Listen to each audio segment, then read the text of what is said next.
இது மகிமை நேரம். கர்த்தர் இரட்சகருமாகிய இயேசு கிறிஸ்துவின் இடைநேற்ற நாமத்திலே மகிமை டிவி நேயர்களை நான் வாழ்த்துகிறேன். இந்த நாட்களிலும் ஜெபத்தை குறித்து நம்முடைய ஜெபம் கேட்கப்பட வேண்டும் என்றால் நம்முடைய ஜெபம் எப்படிப்பட்டதாக இருக்க வேண்டும், எப்படி நான் ஜெபிக்க வேண்டும் என்பதை குறித்து நாம் தியானித்து வருகிறோம். கடந்த நாளிலே தேவனுடைய சித்தத்திற்கு ஒப்பு கொடுத்து நான் ஜெபிக்க வேண்டும் என்பதை குறித்து தியானித்தோம். இந்த நாளிலும் ஒரு மனதோடு நாம் ஜெபிக்க வேண்டும், நம்முடைய ஜெபம் கேட்கப்பட வேண்டும் என்றால் ஒரு மனதோடு நாம் ஜெபிக்க வேண்டும் என்பதை குறித்து இந்த நாளிலே நாம் தியானிக்க இருக்கிறோம். மத்தேயு 18ஆம் அதிகாரம் 19ஆம் வசனம், அல்லாமலும் உங்களில் 2 பேர் தாங்கள் வேண்டிக் கொள்ளப் போகிற எந்த காரியத்தை குறித்தாகிலும் பூமியிலே ஒருமனப்பட்டிருந்தால் பரலோகத்தில் இருக்கிற என் பிதாவினால் அது உங்களுக்கு உண்டாகும் என்று உங்களுக்கு சொல்லுகிறேன். முதலில் நாம் தனி ஜெபத்திலே நாம் தேவனுடைய சித்தத்தின்படி நாம் ஜெபிக்க வேண்டும் என்று நாம் தியானித்தோம். இப்பொழுது நாம் கூடி ஜெபிக்கும் பொழுது ஒரு மனதோடு நாம் ஜெபித்தால் நம்முடைய ஜெபம் நிச்சயமாக கேட்கப்படும். ஆதி திருச்சபையிலே நாம் பார்க்கும் பொழுது இயேசு கிறிஸ்து வாழ்ந்த நாட்களில் அவரோடு கூட இருந்த சீஷர்கள் அநேகந்தரம் இயேசு அவருடைய சீஷர்களை நோக்கி சொல்லுகிறார், நீங்கள் சோதனைக்கு உட்படாதபடிக்கு விழித்திருந்து ஜெபியுங்கள் என்று சொல்லிக்கொண்டே இருந்தார். அவரும் அநேக நேரங்களில் தனித்திருந்து மலையில் ஏறி வனாந்தரத்தில் இருந்து இருட்டோடு எழுந்து ஜெபித்தார் என்றெல்லாம் நாம் வேதத்திலே வாசிக்கிறோம். ஆனால் சீஷர்கள் இணைந்து கூடி ஜெபித்தார்கள் என்று அவர் வாழ்ந்த நாட்களில் நாம் வேதத்தில் வாசிக்க முடியவில்லை. ஆனால் இயேசு கிறிஸ்து உயிர்த்த பிறகு அவர்கள் பயந்து தனி அறையிலே கூடியிருந்தார்கள், பயந்திருந்தார்கள். அவர்கள் அறையிலே கதவை பூட்டிக் கொண்டு பயந்திருந்தார்கள் என்று நாம் வாசிக்கிறோம். அப்போஸ்தலர் 1ஆம் அதிகாரம் 14ஆம் வசனத்திலே பார்க்கும் பொழுது, இவர்கள் எல்லாரும் ஸ்திரீகளோடும் இயேசுவின் தாயாகிய மரியாளோடும் அவருடைய சகோதரன் கூட ஒருமனப்பட்டு ஜெபத்திலும் வேண்டுதலிலும் தரித்திருந்தார்கள். அதற்கு பிறகு அவங்க ஜெபத்திலும் வேண்டுதலிலும் கூடி இணைந்து ஒருமனப்பட்டு ஜெபித்தார்கள். அதுக்கு பிறகுதான் இந்த பெந்தைகோஸ்தே நாளிலே அந்த பெரிய அபிஷேகம், பரிசுத்த ஆவியானவருடைய அபிஷேகத்தை பெற்று அந்த 120 பேர் மேலும் வல்லமை விளங்கினதின் நிமித்தம் அந்த ஒரு மனதோடு ஜெபித்ததினால் அப்படிப்பட்ட வல்லமையை அவர்கள் பெற்றுக்கொண்டார்கள். அதன் பிறகு பேதுரு அவருடைய வார்த்தையை கேட்டவர்கள் 3000 பேர் ஒரே நாளிலே ஞானஸ்தானம் பெற்றார்கள் என்று பார்க்கிறோம்.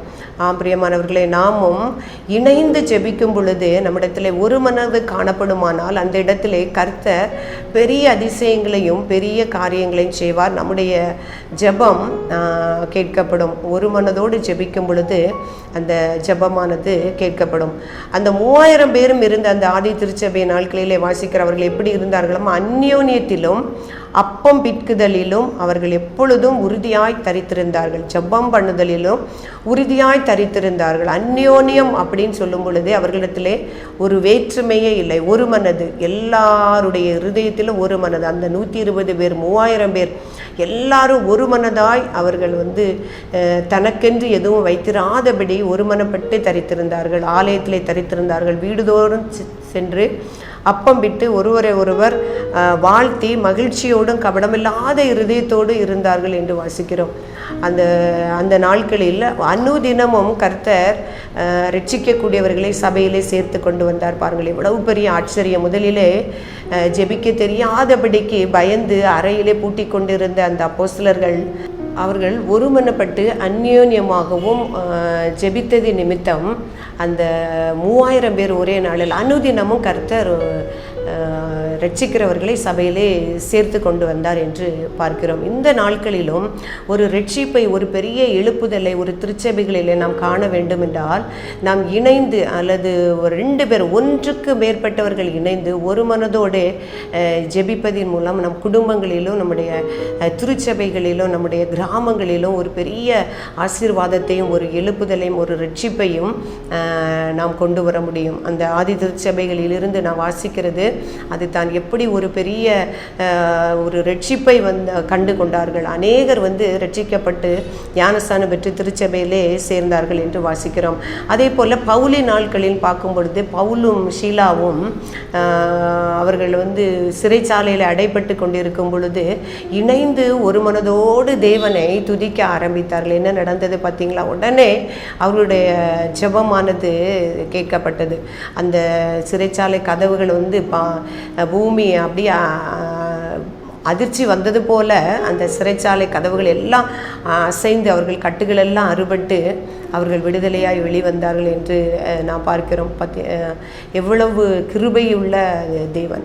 நாம் ஒரு மனதோடு ஜெபிக்கும் பொழுது கர்த்தர் பெரிய காரியங்களை செய்வார். அதே போல் பேதுரு சிறைச்சாலையில் இருந்த பொழுது அவர் 2 சங்கிலிகளால் கட்டப்பட்டு அவருடைய சங்கிலிகளுக்கு நடுவே நிம்மதியாக தூங்கி கொண்டிருந்தார். அப்பொழுது அவருடைய சபையார் எல்லாரும் ஒரு அறையிலே கூடி அவர்கள் யூதர்களுக்கு பயந்ததினால் அங்கே என்ன பண்ணி கொண்டிருந்தார்களாம்?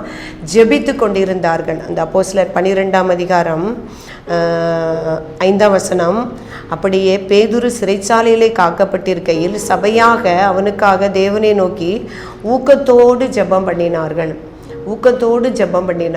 அப்பொழுது ஒரு கர்த்தர் ஒரு தூதனை அனுப்பி பேதுருவை தட்டி எழுப்பி அவருடைய கட்டுகள் எல்லாம் கலண்டு அவனுடைய சிறைச்சாலை கதவுகள் எல்லாம் திறக்கப்பட்டு அவன் விடுதலையாக வெளியே வந்தான் என்று நாம் பார்க்கிறோம். அப்போது அந்த சபையார் இணைந்து ஜெபிக்கும் பொழுது தேவன் கேட்டு அவர்களுக்கு விடுதலையை கொடுத்தார். நாமும் அநேக கட்டுகளின் நாட்களிலும் திருச்சபைக்கு உபத்திரவங்கள் வரக்கூடிய நாட்களிலும் நாம் ஒரு மனதோடு நாம் ஜெபிக்கும் பொழுது கர்த்தர் நிச்சயமாகவே பெரிய காரியங்களை செய்வார்.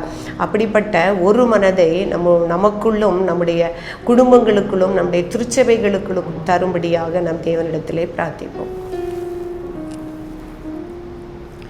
மகிமை நிறைந்த எங்கள் அன்புள்ள ஆண்டவரே, உம்மை துதிக்கிறோம் அப்பா, ஆராதிக்கிறோம், உம்மை மகிமைப்படுத்துகிறோம் அப்பா. ஸ்தோத்திரம் கர்த்தாவே. இந்த நாளிலே நாங்கள் தியானித்தது போல அப்பா, நாங்கள் ஜெபிக்கும் பொழுது ஆண்டவரே எங்கள் இருதயத்திலே ஒரு மனதை தாருங்க சுவாமி. எங்களுடைய ஜெபங்கள் கேட்கப்படும்படியாக உம்மிடத்திலே கிருபைகளையும் ஆண்டவரே நாங்கள் பெற்றுக்கொள்ளும்படியாக ஒரு மனத இருதயத்தை ஐக்கியத்தை எங்கள் ஒவ்வொருவருக்கும் தரும்படியாய் நாங்கள் ஜெபிக்கிறோம். ஆதி அப்போஸ்தலர்களுடைய நாட்களிலே அவர்கள் உள்ளத்திலே காணப்படுகிற அந்யோன்யமும் ஐக்கியமும் ஆண்டவரே எங்களுக்குள்ளே காணப்பட ஆண்டவரே அந்த உயிர்த்த கிறிஸ்துவின் வல்லமை, அந்த உயிர்த்த இயேசு கிறிஸ்துவின் ஆவியானவர் கர்த்தாவே எங்களுக்குள்ளும் இறங்கி எங்களை பலப்படுத்தி அப்படிப்பட்ட கிருபையை ஆண்டவரே நாங்கள் ஒருமித்து ஒரு மனதோடு ஜெபிக்க அப்பா உணர்வை நீர் கொடுக்கும்படியாய் நாங்கள் ஜெபிக்கிறோம் சுவாமி. இந்த வார்த்தைகளை தாழ்த்துகிறேன் அப்பா. நேரே ஆசீர்வதித்து கேட்கிற ஒரு ஒவ்வொருடைய உள்ளத்திலும் நீர் கிரியை செய்யும்படியாய் நான் ஒப்பு கொடுக்கிறேன். இயேசு கிறிஸ்துவின் மூலம் ஜெபிக்கிறோம் எங்கள் நல்ல பிதாவே. ஆமென்.